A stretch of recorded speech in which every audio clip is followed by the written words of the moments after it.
Bom dia a todos. Segunda palestra, nós falaremos sobre, teremos aqui a pré-licença, ou seja, o desenvolvimento da rentabilidade da PrEP foi não satisfatória,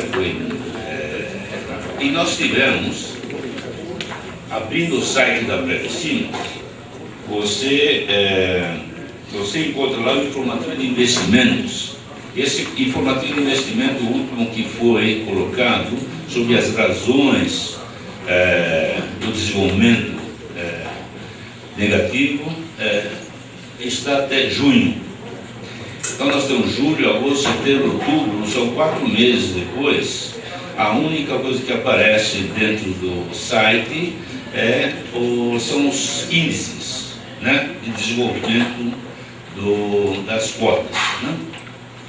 E nós tivemos,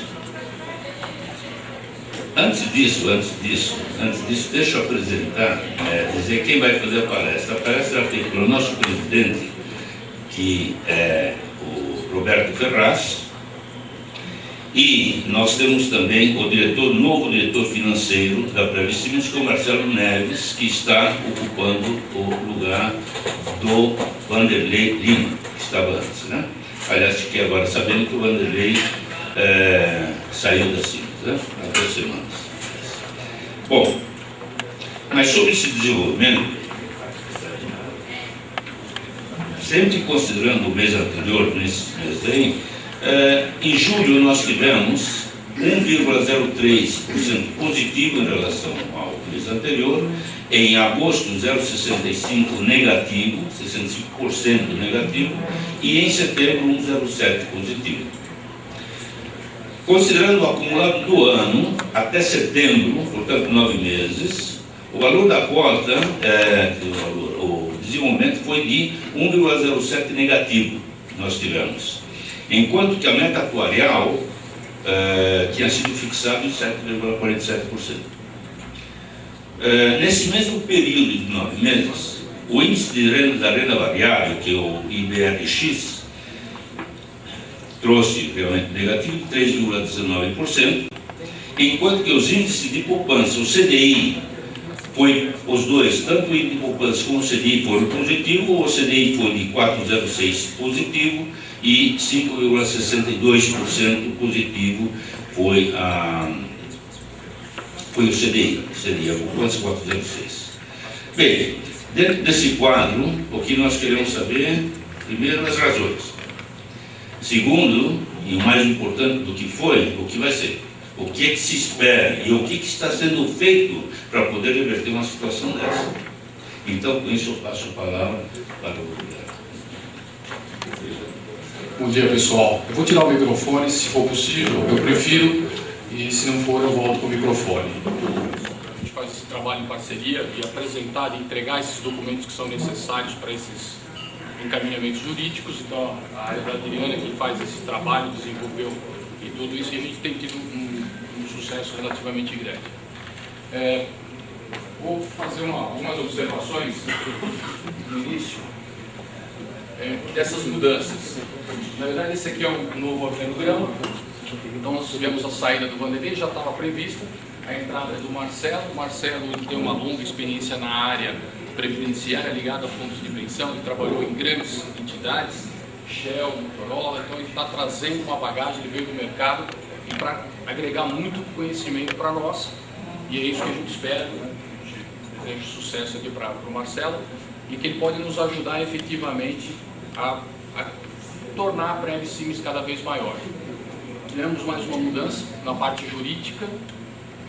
Mais uma coisa importante, o Vanderlei tinha uma atividade que era correlata junto à área financeira. Ele cuidava de investimentos, ele cuidava de grandes projetos e também da parte da previdência. É melhor? Tá bom? O Vanderlei ele tinha uma atividade não somente dedicada à parte da previdência, ele também cuidava de projetos. Tá melhor assim? Ok.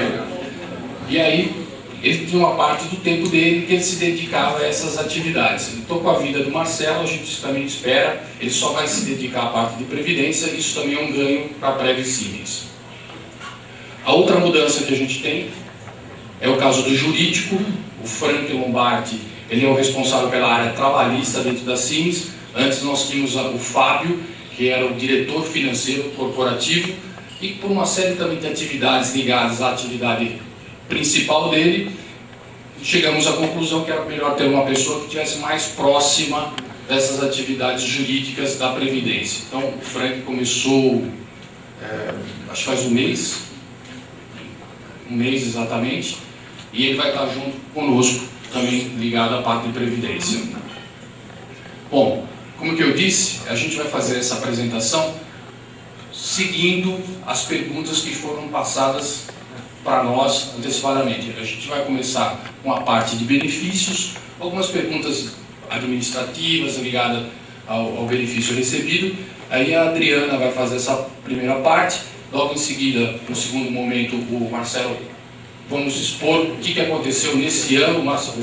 O Aurélio já fez uma apresentação prévia de alguns indicadores. Nós vamos mostrar em detalhe qual é o nosso entendimento e o que nós fizemos nesse período. Acho que uma boa parte de vocês estava aqui na última apresentação, acho que foi em fevereiro, né? Março. E aí o que a gente fez durante esse ano e qual é o nosso entendimento e por que nós fizemos. E aí no final a gente está aberto para fazer um debate, perguntas, esclarecimentos, se for necessário. Eu agradeço o convite, eu acho que é sempre uma grande satisfação participar desses encontros, desses fóruns, e está sempre estabelecendo uma comunicação direta com os nossos aposentados, com os nossos participantes. Sei que o tema, o foco é a área de investimentos, então o Marcelo vai discorrer na sequência, mas eu trouxe aqui algumas informações decorrentes de demandas, de questionamentos que a gente recebe dos nossos aposentados. Então, por que não compartilhar com todos, alinhar conceitos, ter uma comunicação uniforme para todos os nossos participantes? Não poderia ser diferente, eu inicio a minha apresentação com um gráfico sobre participantes. A Previsimes existe para o participante, o objetivo final é propiciar benefícios de aposentadoria para nós participantes.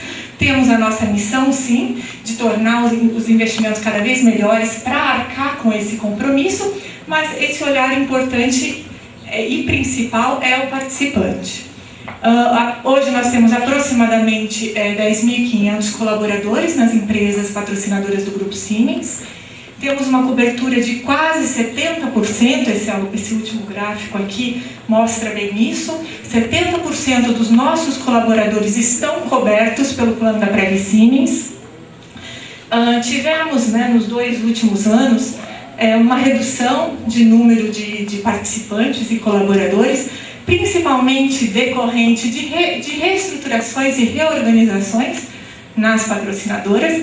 Isso trouxe um impacto também para a Prev, uma diminuição do número de participantes, e a gente tem tido um olhar muito especial para esse gap que a gente tem aqui de participantes que não participam da Previsimes. Então a gente tem realizado bastante ações contínuas e permanentes no sentido de conscientizar, estimular a participação, convidar a usufruir do benefício que a empresa coloca à disposição. E mais do que isso, tem um papel social de educação previdenciária e financeira para todos os colaboradores das empresas patrocinadoras.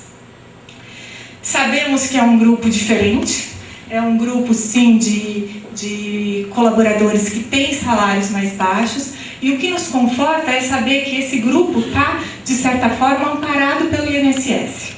Ou seja, a faixa salarial desse grupo tem uma cobertura plena pelo INSS. Não obstante a isso, a gente vai continuar realizando ações, estimulando a participação, convidando a participar e trazendo esse grupo também para dentro da Previsimes, que nosso target mesmo é que todos os colaboradores sejam participantes do plano de previdência complementar. Olhando do outro lado, os participantes que foram funcionários, então a gente tem o grupo dos aposentados. Esse grupo tem um crescimento constante também, mas bastante natural. Então não tem nenhum comentário em relação ao grupo. Já os participantes vinculados, que é o que a gente chama de autopatrocinado e vesting ou benefício diferido, a gente nota que há um crescimento. Nós temos conquistado esses ex-colaboradores a permanecer com seus projetos de aposentadoria dentro da Previsimes. Isso para a gente se traduz credibilidade e confiança. Esses participantes estão na Previsimes porque eles querem, e não estão mais no Grupo Simes, nas empresas do grupo. E eles optam por continuar conosco. Tem um outro ponto também. Tá? Demonstra que os nossos projetos de educação, de estímulo à aposentadoria, têm funcionado. Eles estão dando continuidade no projeto de aposentadoria dentro da Previsimes. Um tema sempre recorrente, eu acho que eu já tive aqui no passado, a gente já comentou sobre isso. No passado, alguns aposentados perguntavam para a Prev se era possível fazer aportes dentro do plano suplementar, ou do plano CD hoje. Hoje a gente tem um questionamento um pouquinho diferente. Se é possível suspender as contribuições no plano. E aí a gente vai de encontro muito às definições que o Peterson trouxe. O conceito de benefício previdenciário, ele se embasa na continuidade, você tem um benefício que ele é pago continuamente e pago a partir de um cálculo, que é feito no momento em que o participante reúne as condições para usufruir desse benefício.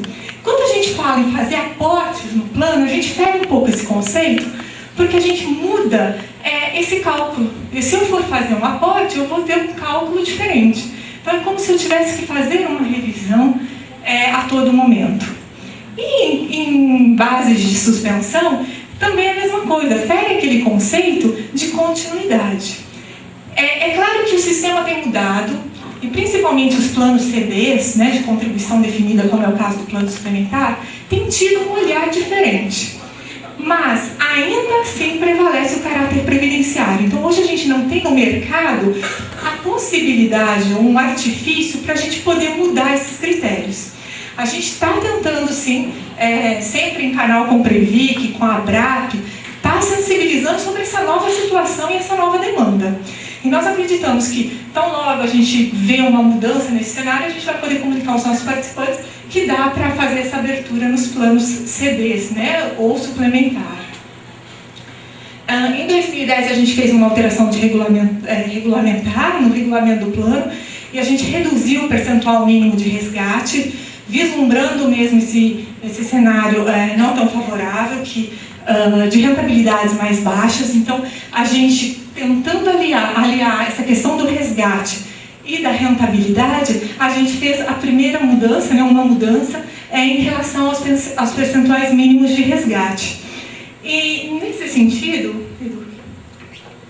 sentido, a gente acompanhou como que funcionou, né, como é que os nossos aposentados receberam essa possibilidade de reduzir o benefício. A gente vê uma concentração, né, de mais de 80% nos percentuais do regulamento anterior.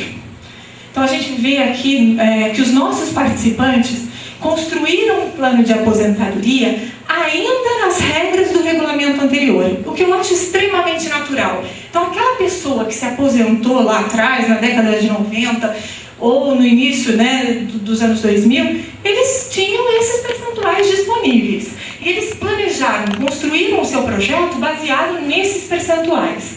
Quando em 2010 nós fizemos a divulgação dos novos percentuais, a gente viu sim um movimento sutil. Alguns participantes que estavam aqui nesse ponto 8 reduziram os seus benefícios, os seus resgates, para se adequar a essa nova realidade de rentabilidade, mas a grande maioria ainda permaneceu nos percentuais do regulamento anterior. E eu acho isso perfeitamente assim natural. Os participantes construíram seus projetos nesses percentuais, isso não impede de revisitar, ou seja, temos uma nova realidade, rentabilidades mais baixas, então devo alterar para manter a perenidade do meu benefício? E a Previsimes está à disposição dos senhores. Então, tem essa dúvida, vamos pensar, vamos fazer um exercício junto. O mais importante é passar a mensagem de que existe sim essa possibilidade de reduzir o benefício, mas mais ainda, a gente tem que olhar para a necessidade de cada um em relação à renda que deve ser percebida ou oferida. Um questionamento também que veio para a gente, é bastante interessante, é a respeito de, poxa, eu tive meu benefício lá atrás, em 1990, e será que a Previcimes está fazendo as revisões necessárias para esse benefício ser pago aí, né, para o resto da minha vida, ou seja, eu continuar recebendo isso para sempre? Nos relatórios anuais, em abril de cada ano, a gente solta um jornalzinho da Prev e a gente coloca lá um relatório anual. Nesse relatório anual, a gente traz um encerramento, a gente faz um balanço de tudo que aconteceu no ano e quais são os resultados que a gente oferiu.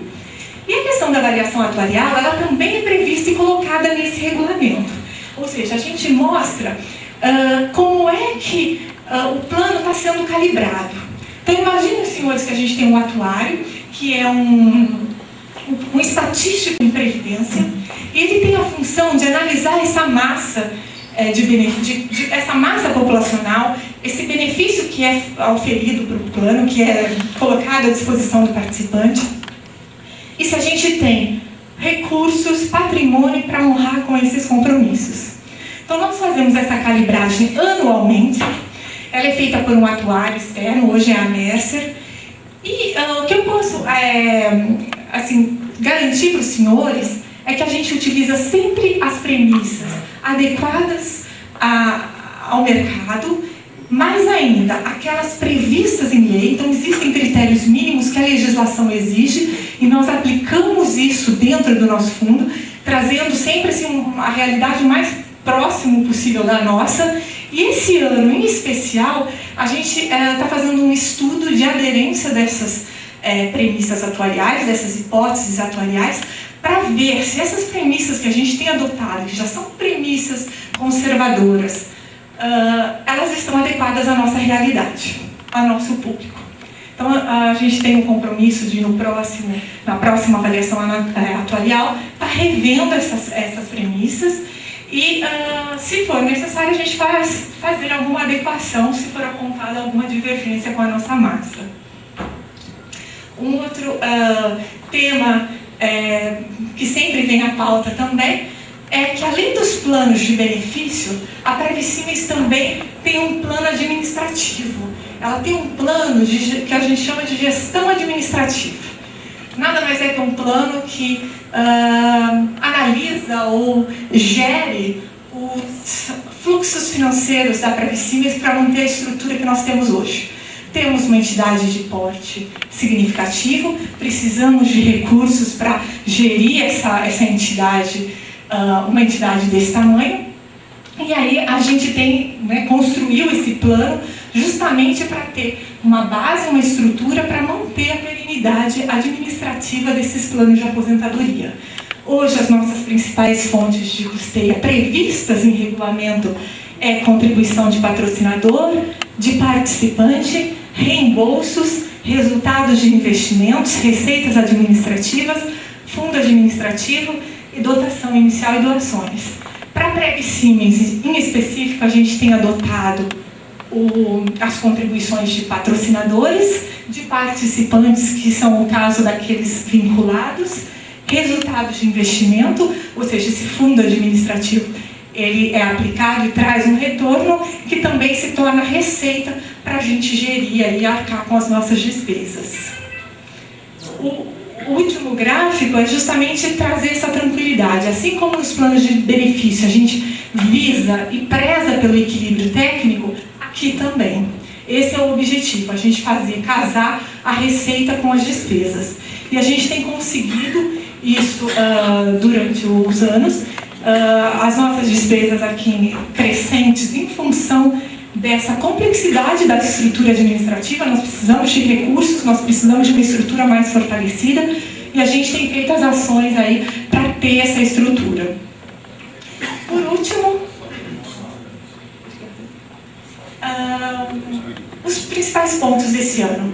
A gente passou por uma fiscalização agora, os fiscais ficaram em loco conosco, do período de julho a setembro. Então foram aí mais de 60 dias, examinando aí 22 itens, né, de controles internos e governança. Olharam tudo, foi uma fiscalização extremamente abrangente e exitosa. Externa e interna. fiscalização mesmo, do órgão governamental, do Ministério da Previdência. Da Previc. Da Previc. Isso mesmo. E eles olharam tudo. Achei extremamente trabalhosa, extremamente interessante, porque nenhum ponto passou. E nós tivemos um resultado bastante exitoso. A gente teve a satisfação de, no relatório final da auditoria, o coordenador do escritório da Previc aqui em São Paulo esteve presente na reunião e ele comentou que normalmente ele vai a essas reuniões quando tem algum problema, quando a entidade apresenta algum fator que chame a atenção, e não era o caso da Previcins. Ele estava indo lá justamente o contrário, para dizer que nós estamos no caminho certo e que nós continuemos aprimorando os nossos controles, investindo aí recursos nessa administração exitosa que a gente está tendo. E, assim, ficaram algumas lições de casa. A gente tem, sim, uma lição que é aprimorar o nosso gerenciamento de risco, e eu acho que isso também é uma coisa bastante interessante, porque somos uma entidade grande, somos cada vez maiores, então precisamos investir recursos nisso também, e também ter uma política de capacitação dos nossos dirigentes, diretores, conselheiros, para que eles possam desempenhar cada vez melhores as suas atividades dentro da Previcins. Então essas foram basicamente as lições, mas foi assim, um resultado muito legal, muito positivo para a gente. Tivemos uma pesquisa de satisfação interna. Essa pesquisa foram feitas com os líderes da Siemens. Então, esse resultado tem um peso muito interessante para nós. São pessoas que reconhecem o benefício, pessoas que estão na gestão da empresa, que estão na liderança da empresa e que consideram um benefício muito importante para a estratégia da organização. O nosso encontro, eu acho que foi muito legal, foi muito bom. Que venham, então, os de 2014, de 2015. Nossa expectativa é dar continuidade nesse encontro com os diretores da Siemens. E a gente tem desenvolvido um trabalho de educação previdenciária, que acho que essa é a nossa grande missão agora.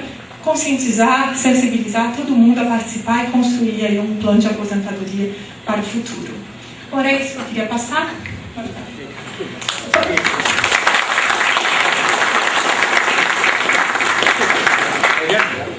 Você mostrou quanto de peças anuais. Eu só vou pedir para a gente organizar e colocar as perguntas no final. Agora o Marcelo vai fazer uma apresentação. A Adriana abordou, como sempre, né, de forma muito eficiente, algumas perguntas que tinham sido colocadas que a gente espera ter respondido, e aí no final, se houver necessidade de um complemento, a gente volta. Eu queria só fazer, antes do Marcelo iniciar a segunda parte, né, segundo momento, para responder às outras perguntas relacionadas ao desempenho, com relação à fiscalização. Foi uma fiscalização diferente, que a gente não tinha visto, inclusive com a participação dos conselheiros. Não foi uma fiscalização de olhar documentos, de ir lá verificar se existia o que está sendo falado. Eles fizeram uma reunião com os conselheiros. O Heitor esteve presente, ele participou, ele viu como é que foi. São colocados temas quase operacionais para o conselheiro. E o conselheiro não é só uma entidade, né? O conselho não pode ser só uma entidade virtual. Então ele tem que estar preparado, qualificado para responder e participar das decisões ativamente. Nós, da diretoria, é bom que o nosso trabalho cada vez mais é percebido. Não é só um cumprimento e apresentar resultados, mas eles vão ter que participar daqui para frente cada vez mais. E é bom que ele tenha a participação efetiva também dos representantes, tanto dos colaboradores ativos quanto dos aposentados. Essa é a ideia. O Marcelo vai fazer agora a apresentação, mostrando mais alguns indicadores, um pouco da política, da macroeconomia, da nossa visão.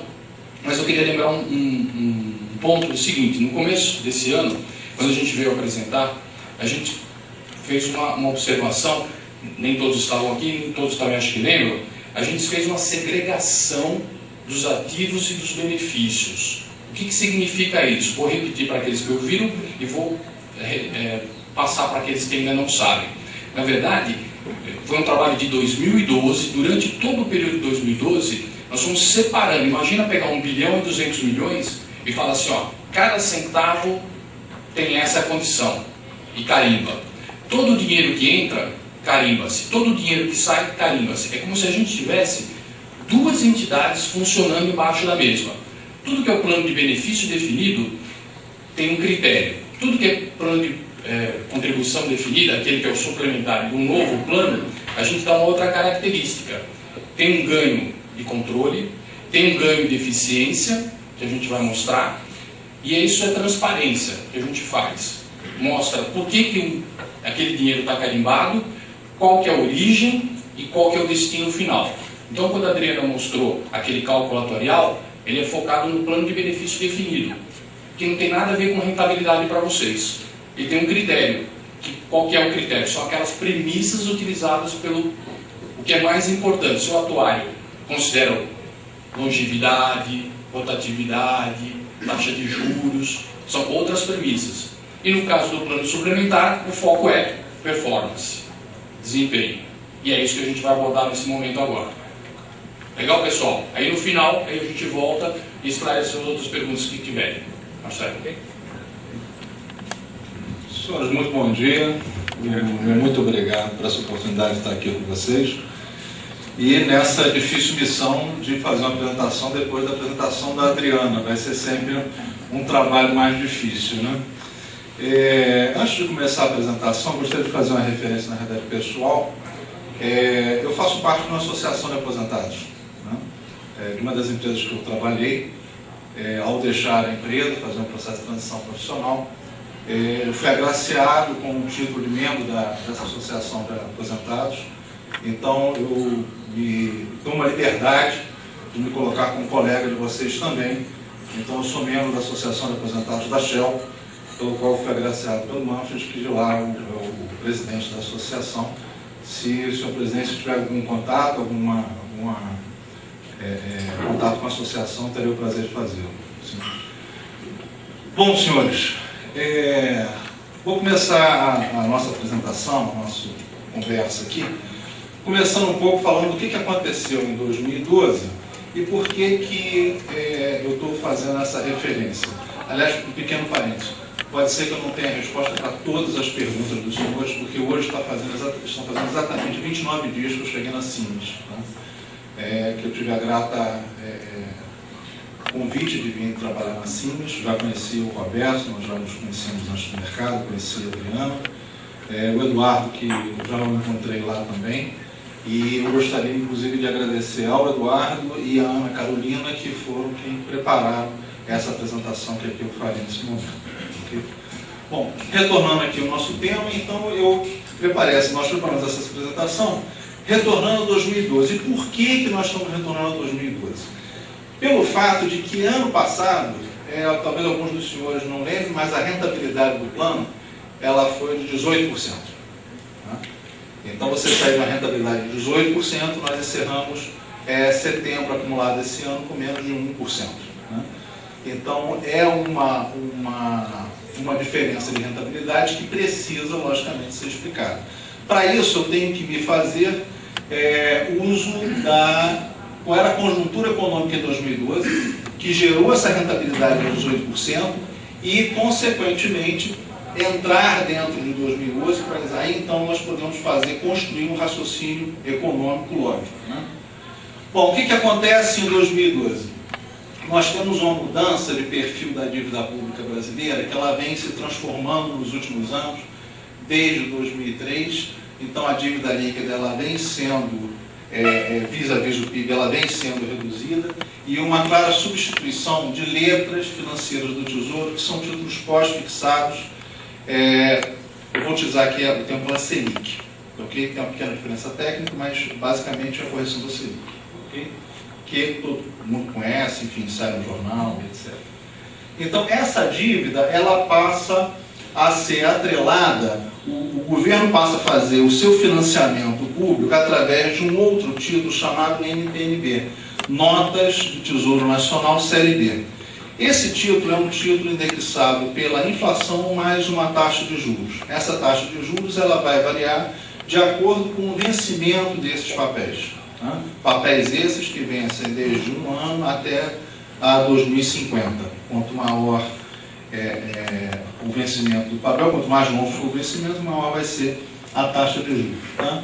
Ainda em 2012, nós tivemos uma taxa real de juros de 2%. Isso, historicamente, foi uma mudança radical na política econômica do governo, trabalhando com taxas de juros reais muito baixas. Lembrando que nós chegamos a ter taxas de juros reais no Brasil na ordem de 20%, 25%. Okay? E taxas nominais de 48%. Para quem se lembra, em 1999, depois do overshoot do dólar, a taxa de juros chegou a 45%, se não me engano. Okay? Bom, por outro lado, o governo passa a ter uma certa tolerância, eu gosto mais da palavra leniência com a inflação, né? E passa a haver uma certa crítica, principalmente daqueles economistas, os economistas ortodoxos, em que deveria ter tido uma política monetária muito mais efetiva, muito mais contundente no combate à inflação. A consequência disso foi que o mercado correu justamente para essas notas do Tesouro Nacional, que teve um aumento em torno de 200 bilhões em 2 anos. Né? E foi justamente para cá que a Previssimes surfou essa mesma onda que outras entidades de previdência, fundos de pensão também o fizeram. E podemos atribuir a isso boa parte desse resultado de 18% do ano de 2012. Porém, o governo ele abusa um pouco da contabilidade criativa. Né? Eu estou colocando aqui contabilidade criativa, uma forma de eufemismo para explicar a utilização de mecanismos de financiamento público para capitalização de bancos públicos, como o BNDES, Banco do Brasil, etc., e outros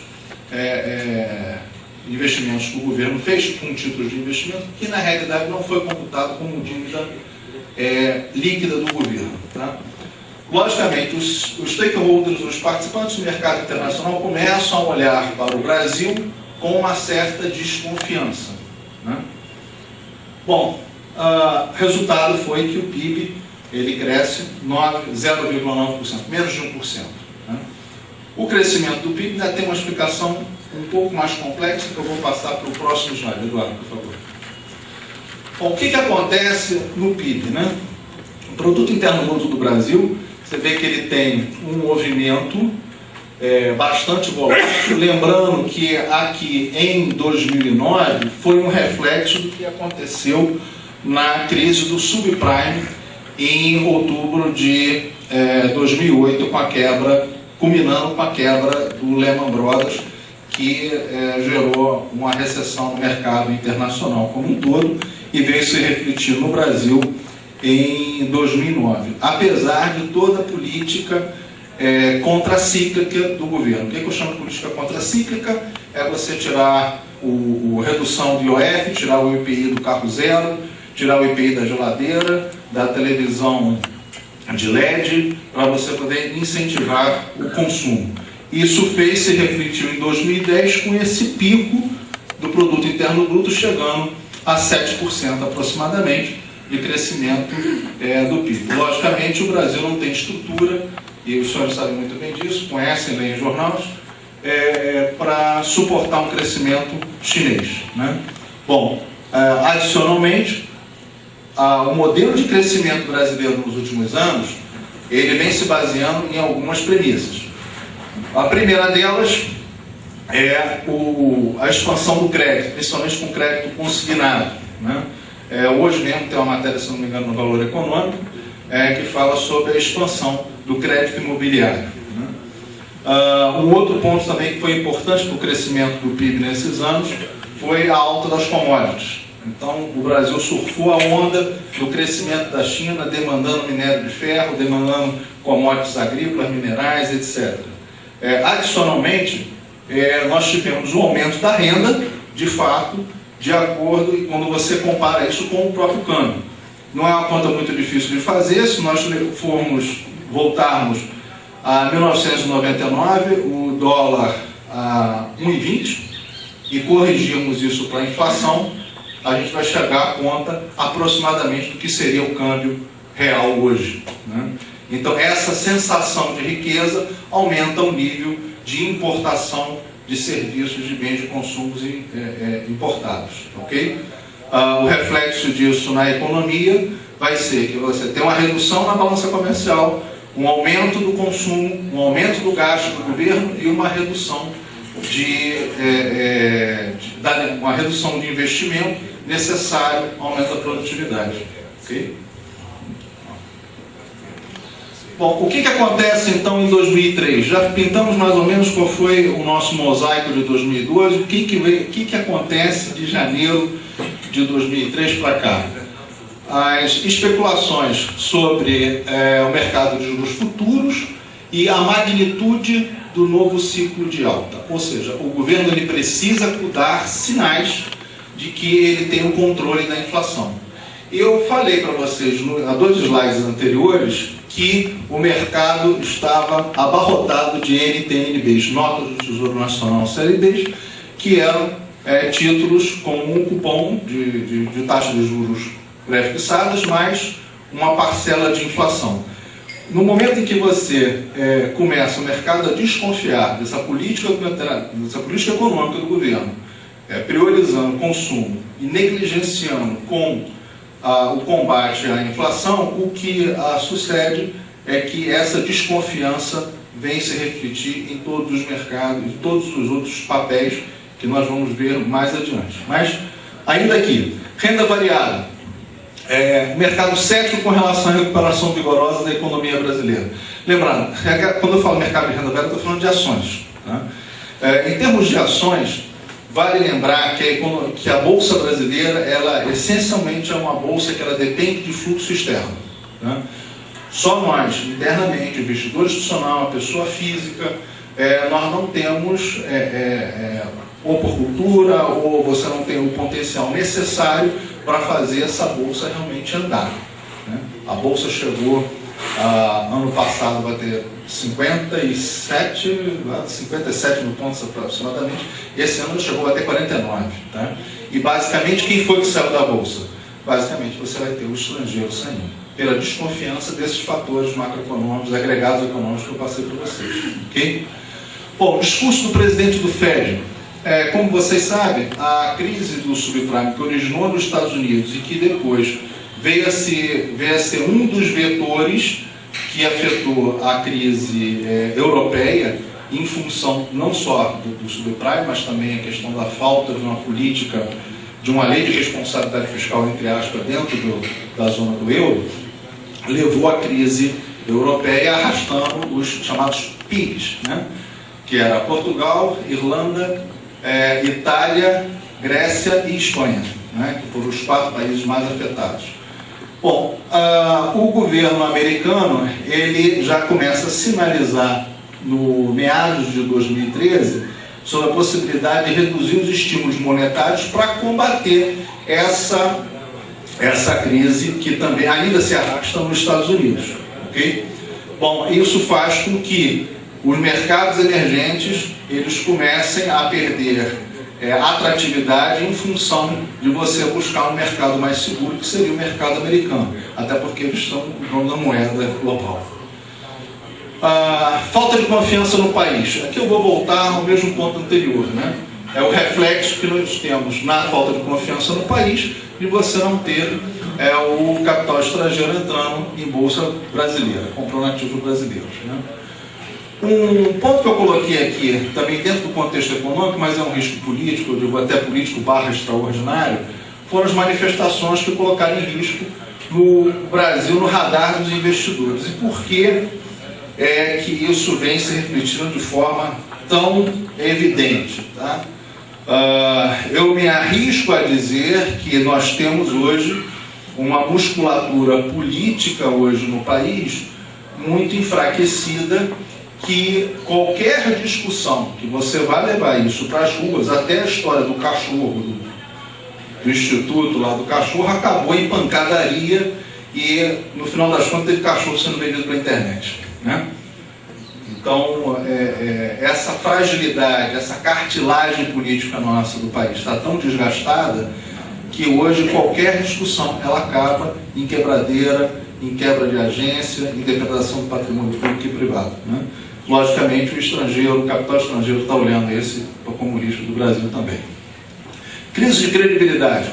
coloca em xeque a orientação política do governo brasileiro. Tá? A evidência disso foi a redução do rebaixamento, né, de BB para BBB-, quando ele bota BBB-, quer dizer que na próxima avaliação está arriscado você tomar uma nota mais baixa. Ele tem um viés de baixa, ok? Então essa é a tendência. E se eu não me engano, Eduardo, me corrija se eu estiver errado, a Moody já tinha rebaixado o Brasil. Está em perspectiva. Está em perspectiva, ele rebaixa, ele também. Okay? Então as duas principais agências de rating do mundo já mudaram esse viés. Só para relembrar, em 2007, se eu não me engano, o Brasil ganhou Investment Grade. O que entrou de dinheiro na Bolsa Brasileira foi uma coisa de louco, né? Qualquer coisa virava fortuna, né? Inclusive qualquer empresa com a letra X virava fortuna. Impressionante. Bom, ainda em 2013, o Fed volta atrás, ele não faz a redução de estímulos monetários, ele suspende o quantitative easing, né?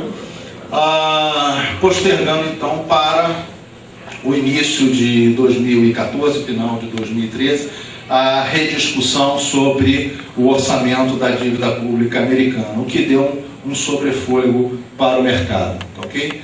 O teto da dívida pública americana, em agosto, iniciou as negociações no Congresso e começa uma queda de braço entre republicanos e democratas, que ficou o mundo inteiro à beira do abismo, esperando para saber quem ia pular primeiro.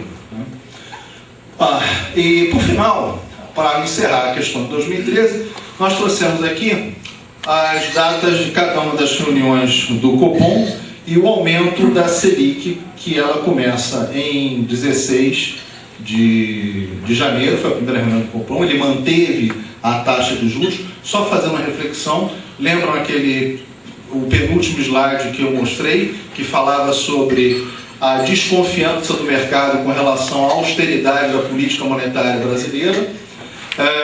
Isso acontece no primeiro trimestre claramente, então essa incerteza quanto à política monetária fez com que tivesse uma desvalorização dos ativos no Brasil de forma geral. Nós vamos ver isso no próximo slide.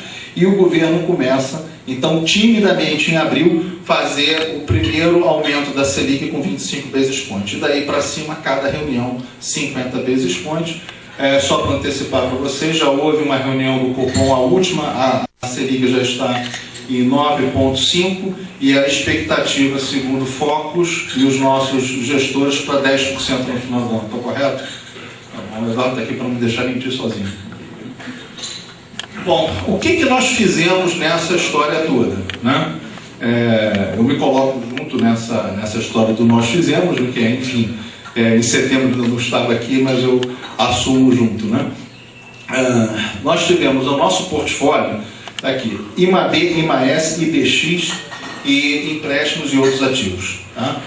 IMAB, basicamente aquele título que eu falei para vocês, NTNB, são notas do Tesouro Nacional, Série B, títulos ligados à inflação, mais o cupom de juros. Tá?